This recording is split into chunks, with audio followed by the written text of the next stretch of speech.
Assalamualaikum warahmatullahi wabarakatuh.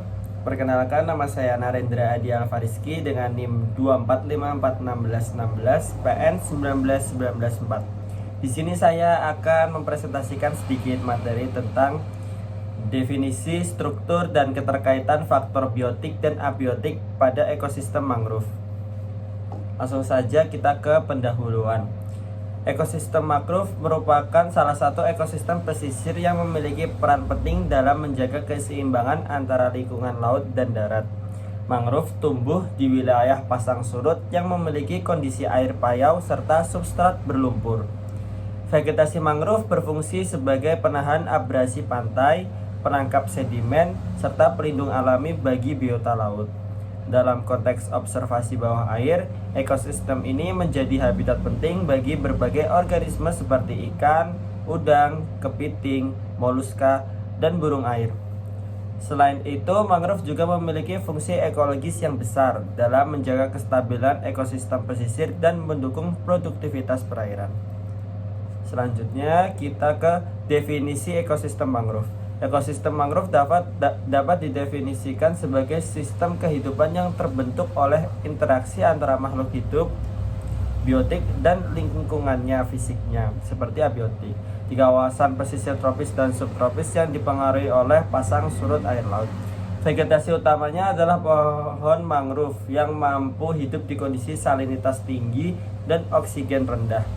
Menurut Alongi tahun 2020, ekosistem mangrove termasuk salah satu ekosistem dengan produktivitas tinggi dan berperan penting dalam siklus karbon global.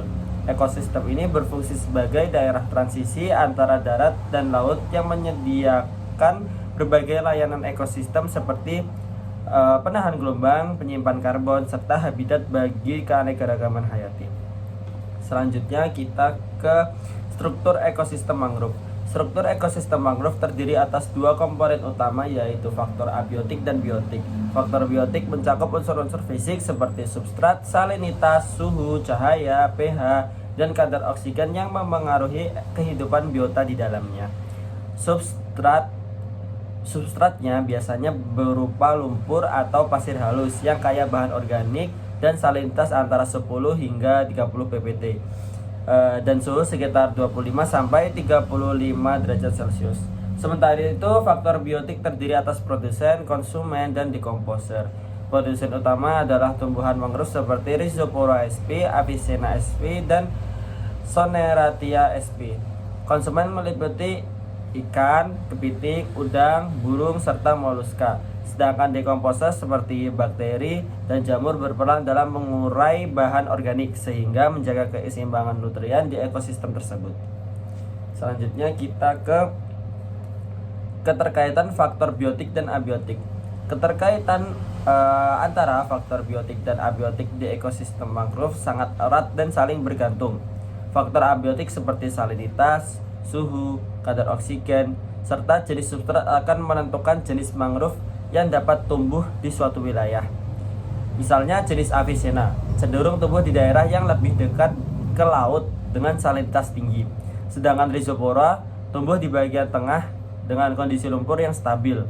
Sebaliknya, keberadaan faktor biotik seperti akar mangrove dan aktivitas fauna berperan dalam memperbaiki kondisi abiotik melalui penangkapan sedimen dan penguraian bahan organik.